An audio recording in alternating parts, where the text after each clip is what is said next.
online, please would request you to please read. Right. Hemaji, do you have the synopsis? Okay.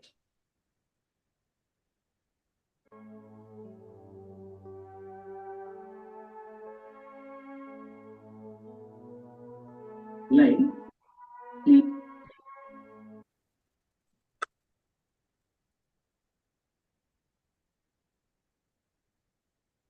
Samat, can we start? Right.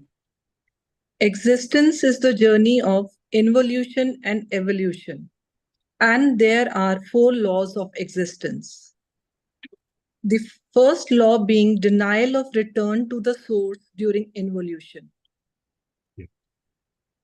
The second law makes it compulsory for each individual to reach the grossest point nadir and then return to the source. The third law is that none of the recordings in the super micro recording monitors are to be worked off during involution, with the result that the thinking instrument, senses, and planes of existence become grosser and grosser due to steady drop in vibrations. What is this third law? Is that none of the recordings in the supra Got to be worked off. What does that mean? So if some of those recordings are worked off, then you could rise higher again. If some of those are redeemed, then you could rise higher again. Okay, so they cannot be redeemed. Yeah. During involution. Yeah, during, right. Yeah. The fourth law of existence states that it is necessary for each individual to take exo births and deaths in each universe of existence. Right.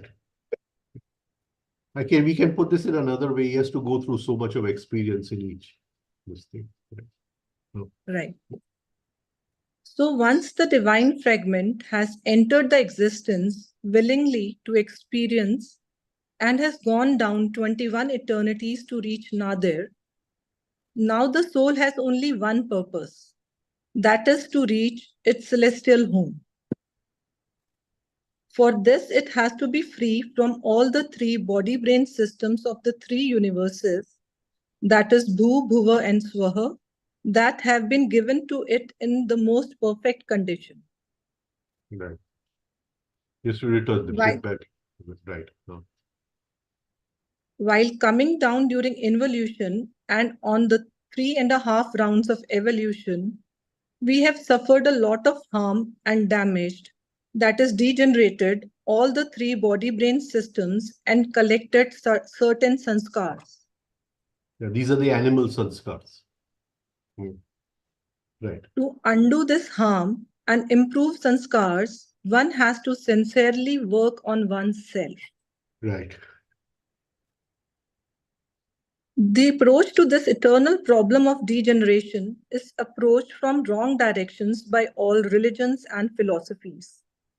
The emphasis is on what is wrong and wrongdoing and how to avoid it and its consequences. Right. However, in the Yoga Sutra, the approach is totally different and does not remain a philosophy, but gives practical lessons that help one to cross over. The emphasis is much less on commission, but is more on healing, refining, and upgrading, that is, acts of omission. Right. So the emphasis on healing the body-brain system, refining the energies, and upgrading the awareness. So 3 things will come. Right. Existence is itself bound by the rules of the game, so existence has also to redeem degeneration caused to bodies, thinking instruments, and senses by lowering vibrations constantly to enable existence to reach Nadir. So existence is bound to increase vibrations at the same rapid and constant rate. Right. This we said this happens at the perineum. Yes. This happens at the perineum. Last time. Yes. Yeah, that's it. By not creating new obstacles. So if we can, any energy which rebounds from the perineum for 3.5 evolutions or existences, what do you call? responsible. It will work that way, no? It will work that way. Right.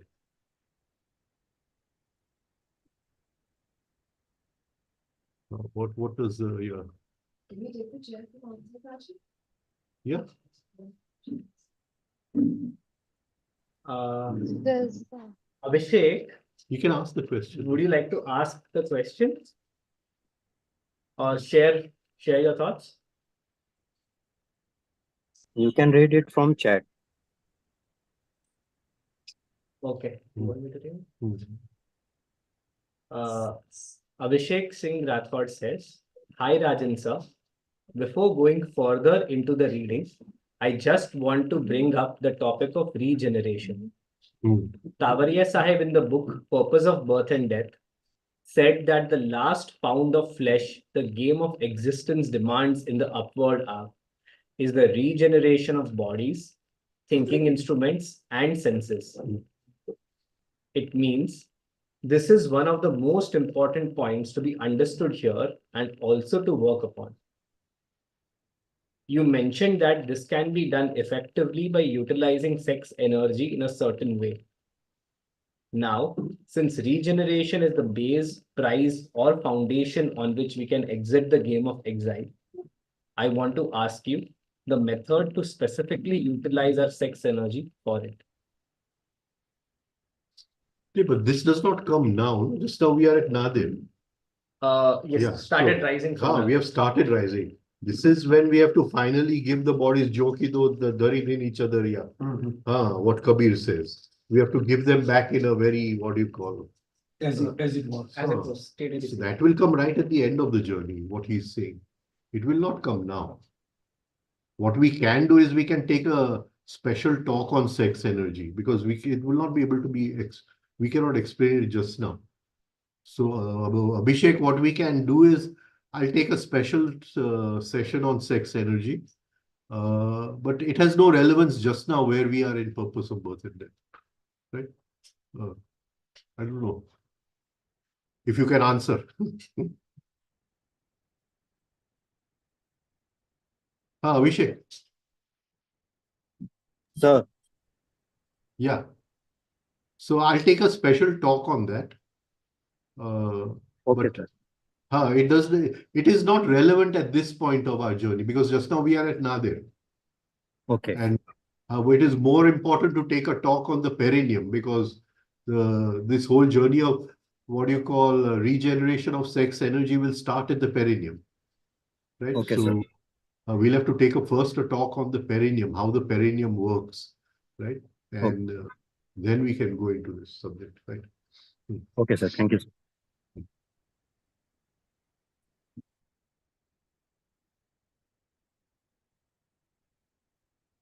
And Saurabh is requesting, please also add regeneration of Prana and effect of phase exercises. Does Mr. Tavaria talk of regeneration of prana or does he talk of upgrading, what do you call, refining of the prana? I don't think he talks about regeneration. He talks about regeneration of the Vayus. Refining of the Vayus. Refining of the prana and regeneration of the Vayus. Regeneration. I think it is that way. I don't think he talks about regeneration of the prana. So that doesn't come into effect just now, right? So there is regeneration of the Vayus and what do you call refining of the prana, right? We've not explained the Vayus, and I don't think he has also explained it properly in any of his talks. So we'll have to take a separate talk on the Vayus completely. What are the Vayus, right? So we won't take that just now. Yeah. Okay. I'm committing myself to too many separate talks.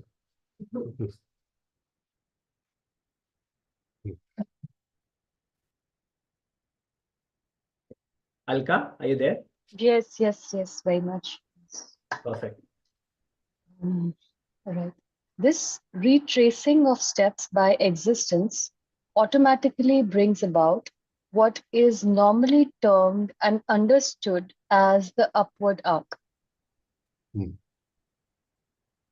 The Yeah. return journey to the source on the upward arc is usually called evolution, and the prior one down the arc is involution. Hmm. The last act of the drama would be, of course, the final entry of the divine fragments into creation through the ring past naught, Yeah. thus reaching home.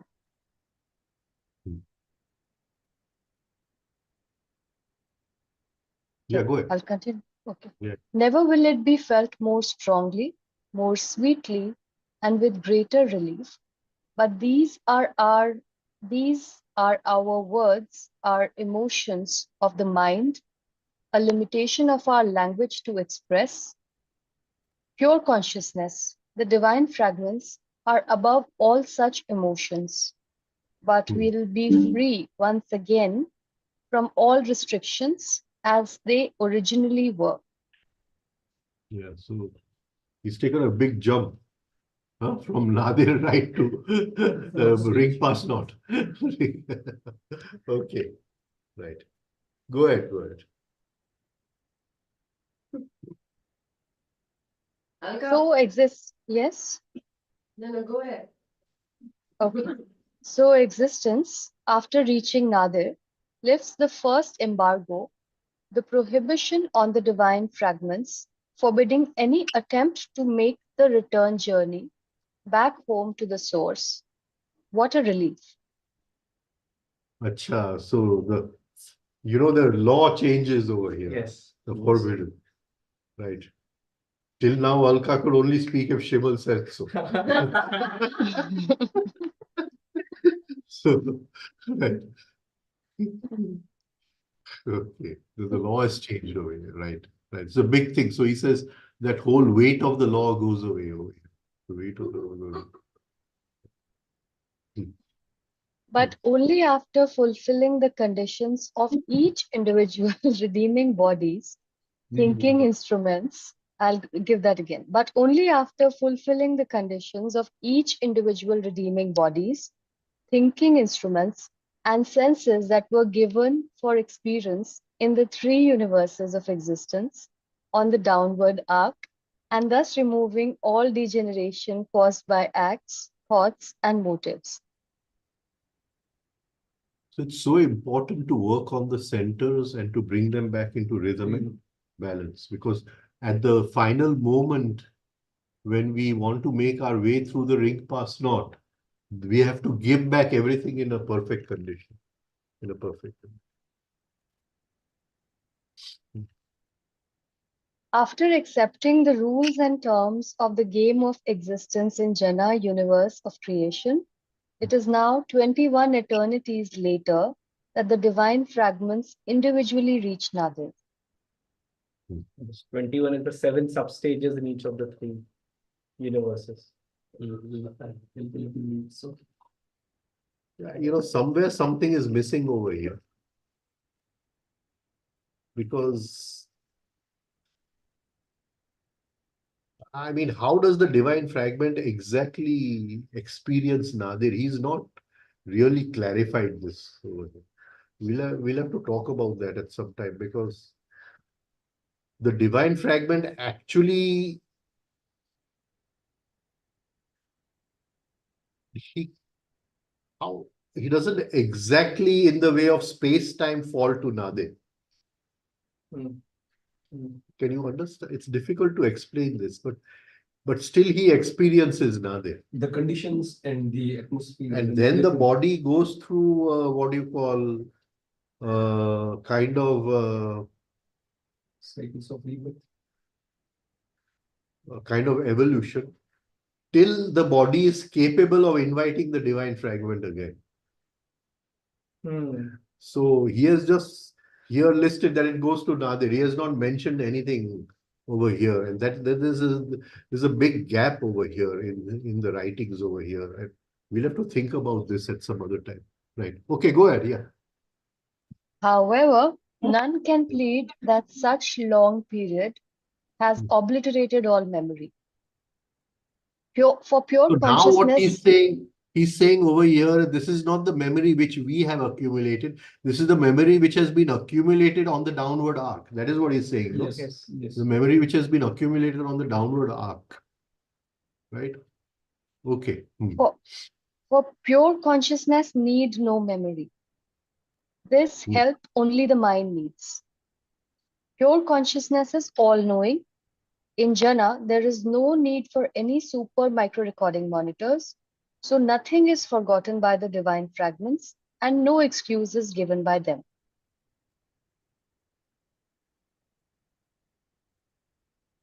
Yeah. I mean, there is a process of memory and there is a process of knowing without memory. Right? So, again, can you just read this again? Can you just read this? Yes, pure consciousness is all-knowing. In jhana, there is no need for any super recording micro monitors, so nothing is forgotten by the divine fragments and no excuse is given by them.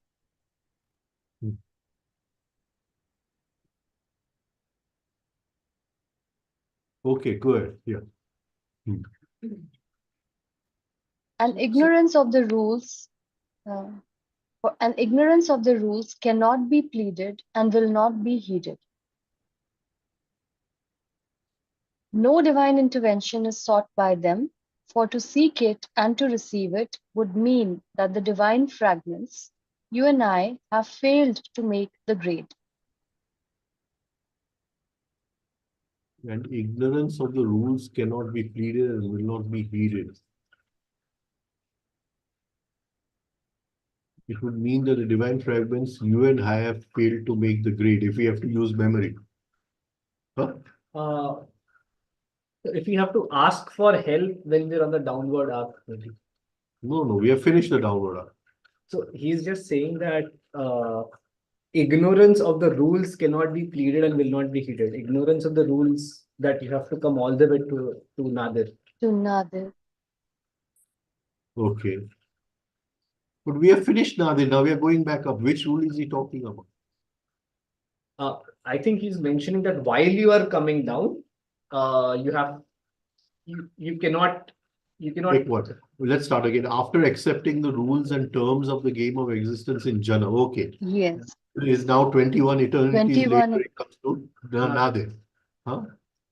However, none can plead that such a long period has obliterated all memory, for pure consciousness need no memory. This help only the mind needs. Pure consciousness is all knowing. In jhana, there is no need for super, so nothing is forgotten by the divine fragments, and no excuse is given by them, and ignorance of the rules cannot be pleaded and will not be heeded. No divine intervention is sought by them. For to seek it and to receive it would mean the divine fragment. Okay. Now you got what he's saying? Yes. What? He's saying that all this has come back to Nadir. Yes. But the divine fragment is all knowing. Yes. He knows that his home is jhana, Yes. and nobody has to tell him that his home is jhana. Yes. So going back on the return journey, nobody has to tell you. Don't need anybody to help you or to tell you, because the divine fragment already knows. Where is his home? So in this, he's saying there's no need for a guru or anything, because that divine fragment already knows where he has to go. Can you get it?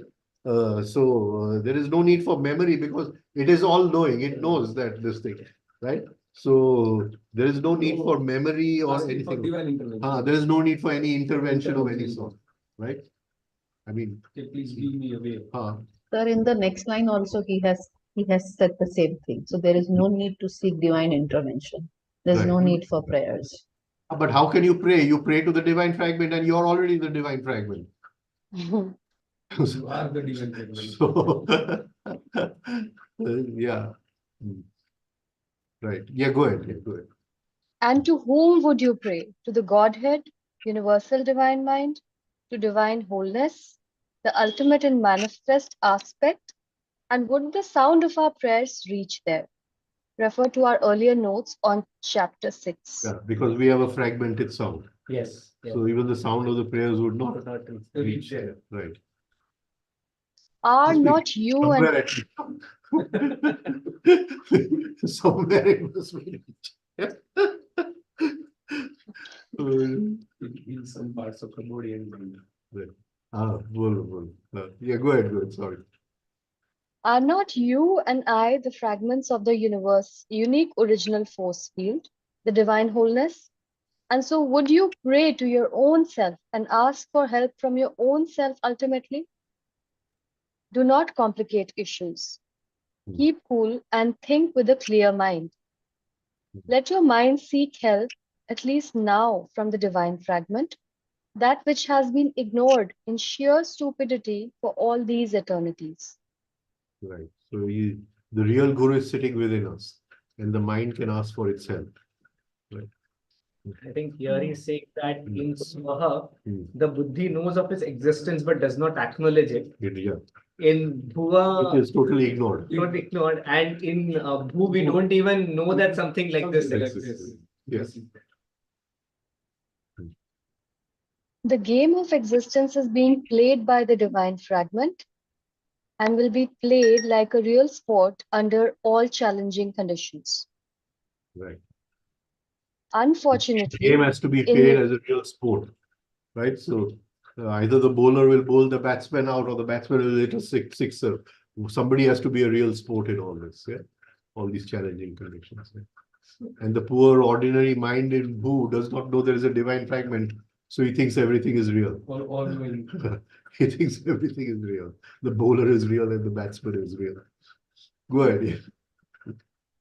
Unfortunately, in its foolishness, mind thought it could be supreme. It now finds the going hard and cries out, not knowing that existence is only a game played by the divine fragment. Right. So you can't To ask the for it. You can't do anything. Can you sit with a friend and tell your troubles and all this over a glass of wine or so? We better ask the divine fragment. Yeah.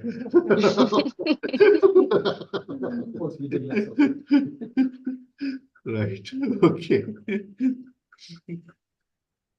To the mind, it all appears so real, so difficult, and so endless, and so it is mind that is tempted to ask for divine intervention. Arise and be free. Let not this body and mind still keep you under the illusion that they can deliver the goods. The The goods brain is already silly. delivered, right? The goods already delivered. Yeah. The mind and the body have to learn to keep out of the way. Right. Okay. The brain is silly, the mind incapable. You and I are divine fragments, all powerful and immortal. Nothing can touch us. What are you afraid of? Nothing can touch us. Nainam chidanti shastrani, nainam dharati pavaka. Right, go For ahead. long have you and I dependent For long have you and I depended on our brain and mind for a solution and a way out, and were very confident about them. All they can do is just strut like peacocks. Peacocks means the false personality. Yeah.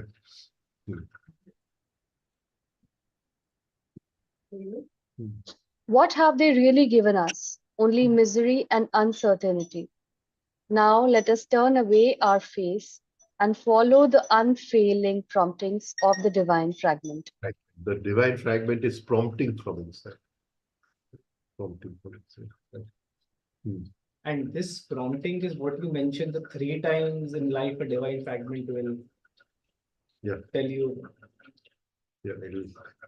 3 times in one life it will this thing, and you can ignore it. But if you walk to the 2 steps on the path and then ignore it, then it won't come back for another 2,500 years. Okay. True as it is that on the upward arc, substages 1, 2, 3 of Bhu are horrible and important. Awareness is rudimentary, equally horrible and important, And the brain, though growing constantly, is very small, undeveloped, and biologically far from complete. Hmm. All links with any aspect of God or the Godhead, universal divine mind, having been severed for eternities, one has to start from scratch and rebuild this communication all over again. Right. Right. So what has to be done is the links of communication have to be rebuilt. The links of there is no communication. The intellectual center is working on its own, the emotional center is working on its own, and whatever communication is through association, which is totally chaotic. It is just memory. It is just chaotic over there. So all that has to be rebuilt. The links have to be again rebuilt. The communication links. And this is what he talks in the beginning in the Yoga Sutra also. Same thing. It is a difficult task to say the least. However, this mighty task is only given to mighty divine fragments. The pity is that we think the small brain is going to fulfill it. There lies our mistake. Right. Right. Come out of the illusion that you are this limited body and brain. You are not, that you have to painfully collect knowledge and spirituality. It is not so. Remember the quotation from chapter 1. There is a greater mystery than this. That is, ourselves being the reality, we seek to gain reality. We think that there is something hiding the reality and that must be destroyed before reality is gained. It is ridiculous. A day will dawn when you will yourself laugh at your past efforts. Right. I mean, just the thing is that we've already reached and we are still trying to reach. And so one day we'll sit and laugh at our efforts, right? Okay. For you are yourself, spiritual and all wisdom. That is really you. You are cosmic consciousness, the divine fragment. Why do you hesitate to believe yourself, your real self?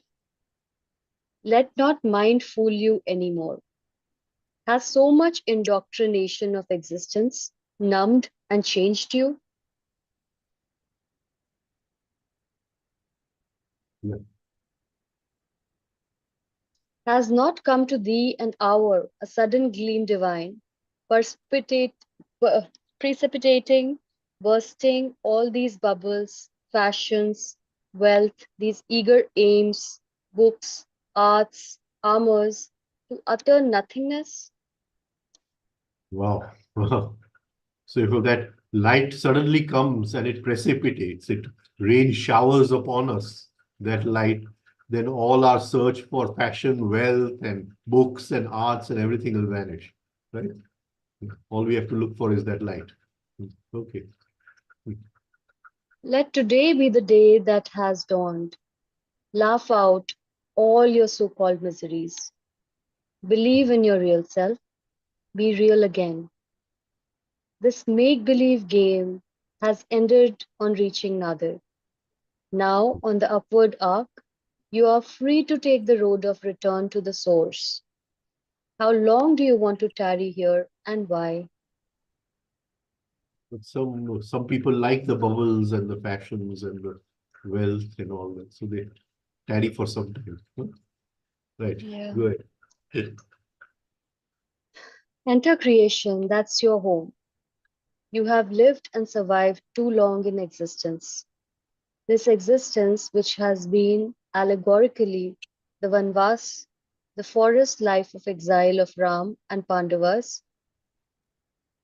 now you're not obliged to carry on with this game, for you and I were generated in creation, and unlike everything around you, however majestic, you were and are not the product of existence. Yeah. So we are what do you call steeped in creation, right? And we think we are the product of existence. So I mean, We've already done 21, what do you call it? Eternity. 21. How long do we want to do it? Right, go ahead. Yeah. Existence is no place for you. Existence does not exist for you. It is for those who believe they are the body and the brain. Hmm. Why believe in such wrong conjectures? Hmm. As sage Patanjali says in Sutra 4:15, these two consciousness, the divine fragment and form, the outer coverings, the body, thinking instrument, mind, senses, are distinct and separate. Though forms may be similar, the consciousness may function on different levels of being. So there's a difference between form and consciousness. And we have to develop the discriminating capacity to separate both. Right. And further, in 2:22, in the case of the man who has achieved yoga, the objective universe, existence has ceased to be. Yet it existeth still for those who are not free.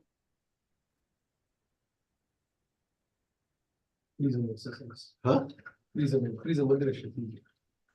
એટલે અસ્તિત્વ એની માટે seize થયું. છતાં જે નથી એની માટે અસ્તિત્વ જે પહોંચી ગયા છે. Api Nashtam Vivek in what is that sutra? 220. Anyway, let's go. Why is he calling existence as objective universe? Isn't Prati existence? Nashtam Api Anashtam Anyatvat. Vivek, the one who has awakened, for him the universe ceases to exist because the universe was a dream, right? Vivek Prati Nashtam, the one who has awakened, Vivek, the one whose Vivek has flowered, the universe ceases to exist. Vivek Prati Nashtam, Api Anashtam. But for those who Api Anashtam Anyatvat, for others, it is still there. It is still there. It is not been destroyed. Yeah. So for this person, whenever he sees existence, he's still living in existence. Whenever he sees existence, he just sees it as a play of the three forces. Yeah, it's a dream. It is a dream. It is like the dream dies when you wake up. Yeah. When he realizes he has a divine fragment, the dream dies. Right? So the ceases to exist. But for those others, it will still exist. Yeah. And dear reader, what are the lessons we have learned during our long sojourn here in existence? That creation and existence are not one and the same. The only divine fragments of all four types are humanities, and that the physical, astral, mental bodies are not the human beings, that there ought to be communication between all four types of divine fragments, the celestial humanities. So here That in existence between the different types of divine fragments. Between our divine fragment and the divine fragment Or of the earth. sun and Aham Brahmasmi. When Shankaracharya reached into creation, he saw that my divine fragment and all the other divine fragments are one. So I am one with all of them. Aham Brahmasmi, he said that. Really, the only meaning of it is that I have reached home. A husband goes on a long trip and he comes back and he shouts to his wife that I have reached home. Similarly. Yeah, good.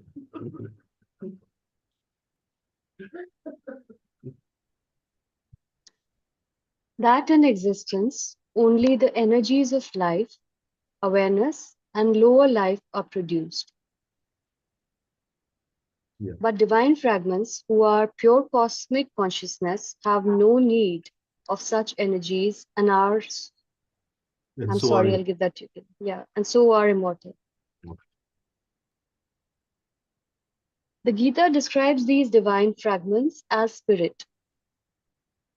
There was never a time when I was not, nor thou, nor these princes were not, There will never be a time when we, as divine fragments, shall cease to be.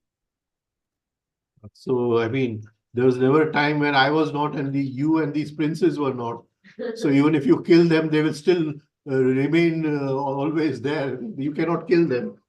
So you just go ahead.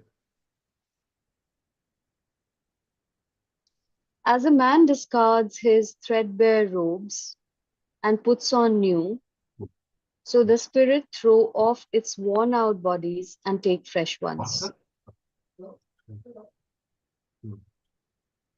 Each divine fragment can trace the individual. Repeat that line again. As a man. Yes. As a man discards his threadbare robes and puts on new, so the spirit throw off its worn out bodies and take fresh ones. Right. Only our bodies, when they're worn out, we try to repair them. So they last a little longer.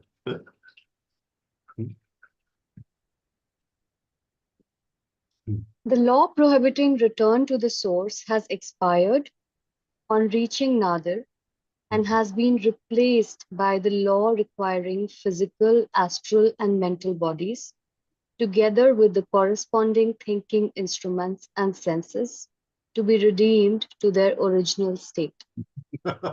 No. So first of all, at a point where in the what do you call downward arc, they saw existences that you cannot reach Nadir.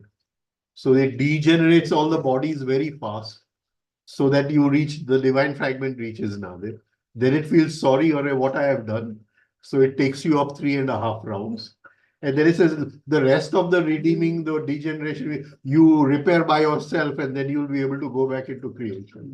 This is the law. Yeah, this is the law. And this, when Mr. Tavaria says you are divine fragment, you are this, but what about this whole thing which has been degenerated? It has been degenerated, and we have to work for ourselves to again, what do you call, bring it back into in its original state or better than original state. You go to a hotel room and you live there for 2 days or 3 days in a hotel. And then when you go out, you just dump everything. The litter is lying somewhere. This is lying. The towels are lying in the bathroom.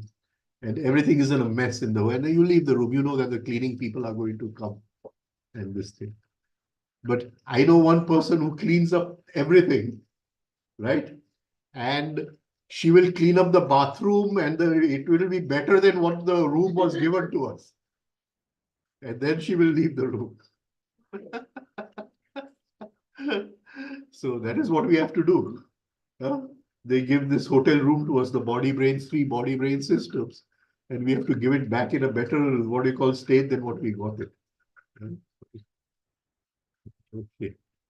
Kabir says, "Jyo ki tyo dhari dini chadariya." Only Ram Dulare Bapu used to say that, "Mujhe koi chadariya hi nahi diya hai."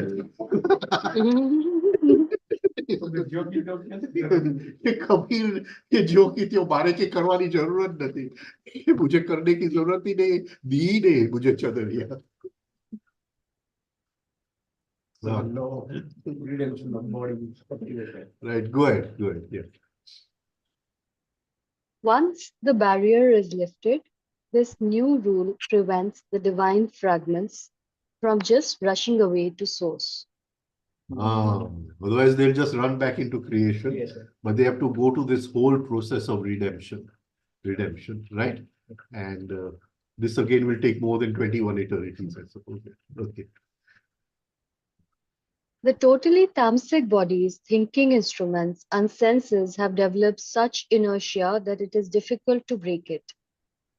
Even after breaking this inertia, it is easier to slip back into old habits, and until this much is overcome, redeeming them is out of the question.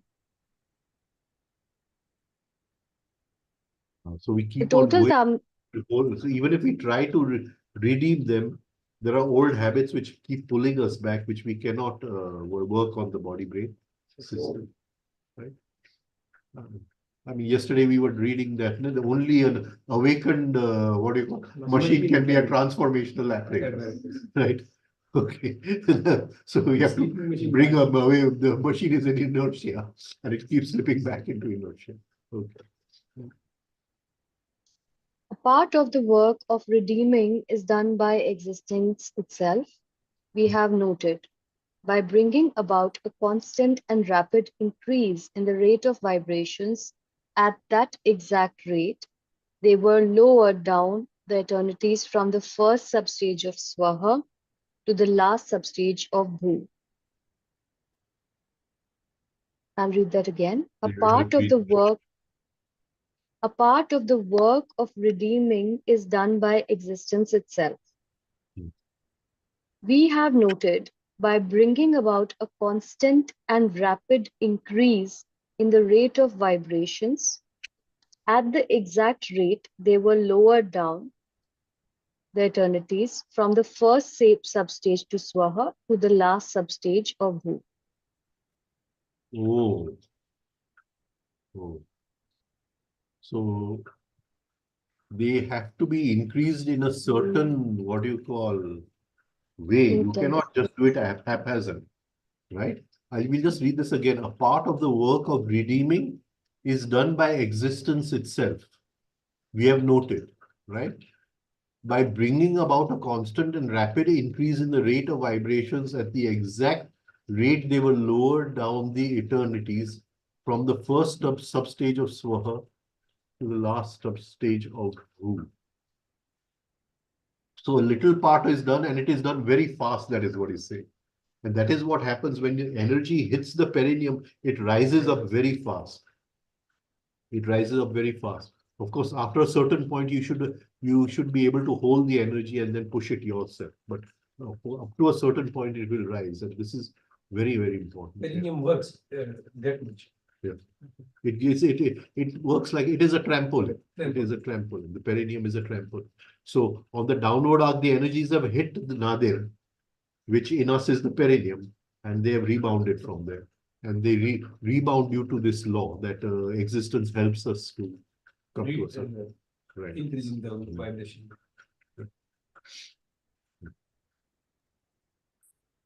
Now the vibrations are raised from the lowest substage of Bhu to the highest substage of Swaha. This means that it will take us many eternities for existence to reach the original level of vibrations.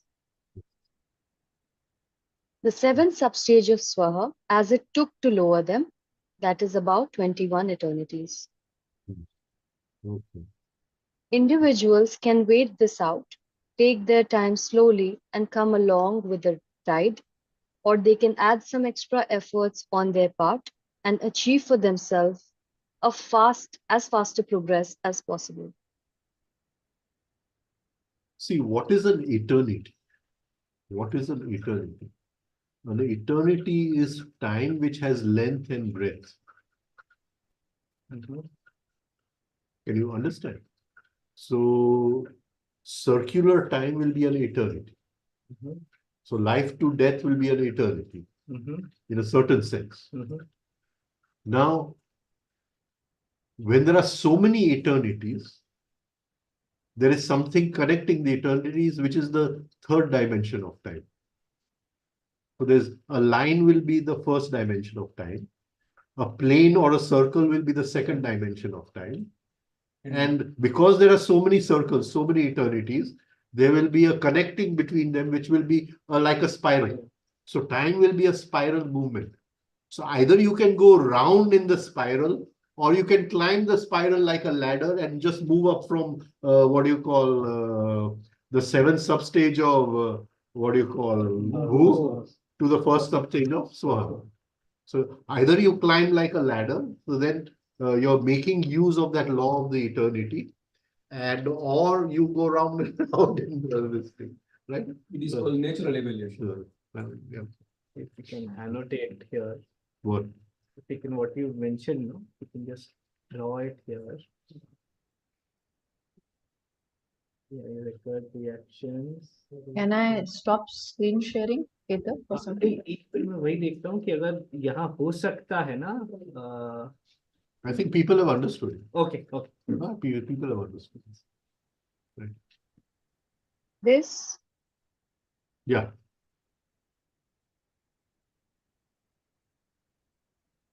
I don't know how to remove this line now. I annotated the wrong thing. Let me do it. Done. It stands to reason that to redeem bodies, thinking instruments, and senses of the three universes, namely to remove the damage of degeneration caused due to improper thoughts, motives, and acts of an individual, those events which cause such degeneration be enacted afresh, but now in reverse order, during the individual's sojourn on the upward arc, first in Bhu, then in Bhua, and finally in Swa. I'll read that again. It stands to reason that to redeem bodies, thinking instruments, and senses of the three universes, namely to remove the damage of degeneration caused due to improper thoughts, motives, and acts of an individual, those events which caused such degeneration be enacted afresh, Yeah. but now in reverse order, Hmm. during the individual's sojourn on the upward arc, first in Bhu, then in Bhua, and finally in Swa. Understood it? Huh? Yeah. What do you think? Right now, just So this is a picture. Huh? This is a picture. At a certain point in the downward arc, nature realizes that this guy is not going to reach Nadir. Right? So she, if we take nature as a she, what do you call, causes fast degeneration of the bodies and lowering of the vibrations to reach Nadir. Now, how does she cause it? By that, what do you call, divine fragment, going through improper thoughts, motives, acts, etc. He has to go through lower thoughts, lower acts, lower motives, everything, work upon them. That allows the bodies to degenerate. And that is why there's a fall in vibrations. And so the divine fragment was able to reach Nadir. Right? Now, after he reaches Nadir, for a certain part of the journey, existence pushes us up. Now, all that which was done on the degeneration for redeeming, that is regeneration, it has to be done in reverse order. You understand what I'm trying to say? Now, supposing I had a, an improper thought or a motive, right? So you insult me, and I have an improper thought that I want to take a sword and cut off your head, right? Huh? Okay. And that is my motive, and that motive allowed nature to throw me to Nadir. Yes. Right? Now I've come back on the upward arc. Now I have to relive this in reverse. So you insult me again, and that improper thought, where it came from, I take it back and send it back to where it come, and I get free of it. Yes. Then I can move. Then the redemption has been done. This is nothing but self-observation. Self-observation. This is nothing but self-observation. Can you understand what Gurdjieff is talking about? Self-observation. You keep on, what do you call, redeeming, right? Because on the downward arc, you were stopped at some place and you couldn't go to Nadir. So nature forced you to have all these thoughts. Now, then you reach Nadir, then the law goes away at Nadir. And from Nadir, you start climbing up. For sometimes she gives you a kick, so you go a little like a football, right? And then and then you have to, what do you call, relive all this in reverse order, right? And this is nothing but self-observation. This is nothing but self-observation. Right? In a way, the term Prati-Prasav. Prati-Prasav is a very advanced technique in this same order. Can you get it? Just now you are insulting me. Yeah. Right? Yeah. And I'm getting angry and I'm working on that anger and being free of that anger. Yes. Now a point will come where you will not you will insult me, but there will be no manifestation of anger. Right? So at that point, that does not mean I'm totally free of the anger. So I have to wait and allow the anger to be born. Prasav means to be born. Prasati. Prasav means to be born. That anger is still there somewhere. So I have to allow that anger to come. Prasav. And then I send that anger back into the three forces. Prati Prasav. So that is the final stage of the self-observation comes in Prati Prasav. But just now, so there is more concrete than Prati Prasav. Right? So there first must be Prasav and then is Prati Prasav. What is the meaning of individual? So individual's journey. Sojourn means journey. There's also a question from Mukesh. Yeah, what are the questions? I have a question. All our efforts in this birth for gathering consciousness and whatever progress done, is it due to our efforts of this or past births or due to raising of vibrations? No, I can't understand the question. Like whatever efforts. See, nature has kicked the football, and from there it is conscious effort. Right? And whatever conscious effort has been done in any birth will always push you in your progress. So it doesn't make any difference. And the whole, what do you call, effort is to raise the vibrations. Right? Gathering of consciousness cannot be done without raising of vibrations. Right? All are related. It's all interrelated. Yeah. Bolo, anything On, else? Yeah. Yeah, go ahead. on seeing such events being enacted afresh, we attribute them to the theory of causation or karma. Such beliefs of a bygone age we still perpetuate, which only goes to show that mentally we have as yet not left behind memories of old substages that have passed through eternities ago.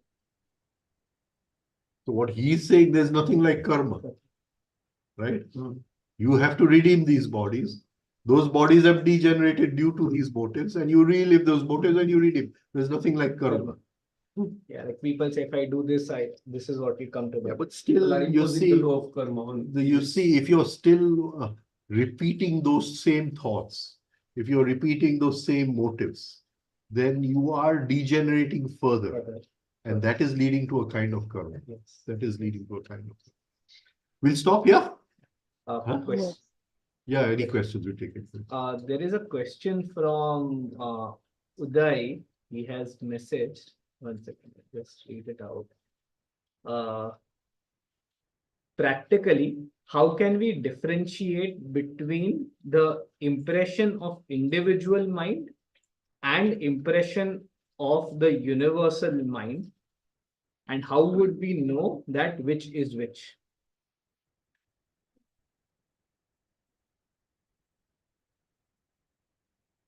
Uday, if you're there, if you could just, if you or someone could elaborate on this question or clarify this question.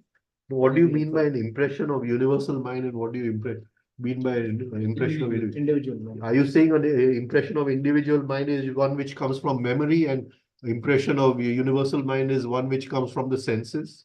Is that what you mean? What do you mean? Where's Uday? Uday, Samar, are you there?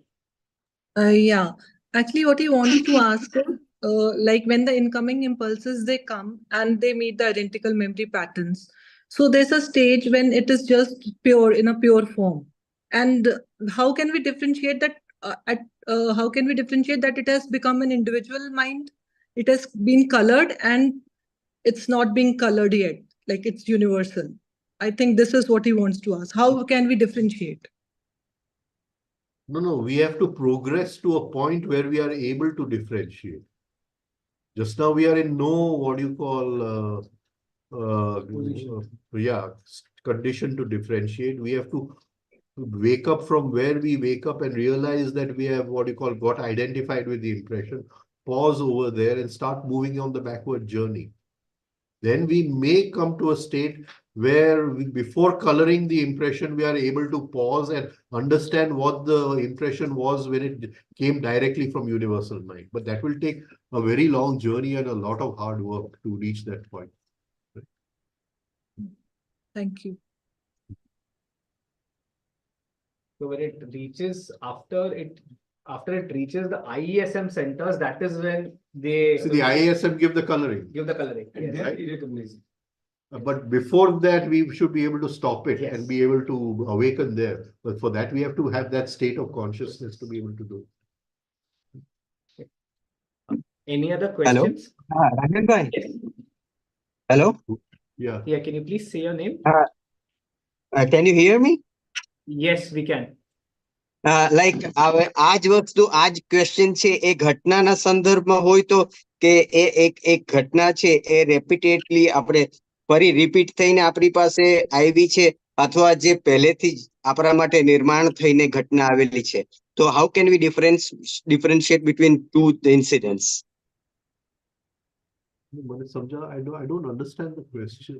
Suppose હા મતલબ એ રીતે કહું છું કે suppose કે જે રોજિંદી આપણા જીવનમાં અલગ અલગ ઘટનાઓ આવે છે તો કોઈ એક ઘટના આપણું પાસ્ટ નું રેપિટેશન થઈને એ ઘટના આવે છે અથવા બીજી કોઈ એક ઘટના જે આપણા માટે પહેલેથી निर्माण થયેલી હોય એ આવે છે તો એ આપણે બંને વચ્ચે ડિફરન્શિએટ કેમ કરી શકીએ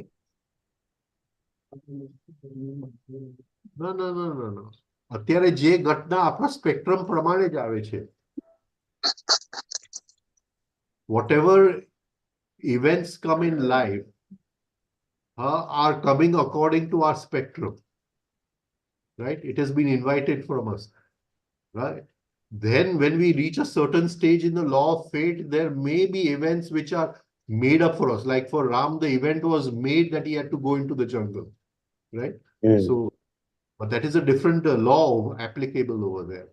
Right? What I want to say is that when you practice self-observation, then the definition of events changes. Right? So just now you have insulted me, so I got angry. That is one event. Right? But the food has not come on the table on time, so I am angry. That is a different event. But when we are practicing self-observation, the event for us is I got angry, both are the same event. Am I coming across in this? Yes. So Yes. the what events come in life, it has no meaning at all. What events we are living through is more important. For the spiritual seeker, what am I passing through this? So in the morning, the same event repeated today 10 times because I got angry in the morning because I saw the news and something was in news. Then I got angry because my car would not start on time. Then I got angry because there was a lot of traffic. Then I got angry because my boss got angry. Then I got angry because my wife had not put a proper sandwich in the tiffin box. Right? So, Yes. what do you call? These are separate events in life, but for the spiritual seeker, they are all the same event because every time the event was, he got angry. Right? You have to see it in this way when you're doing self-observation.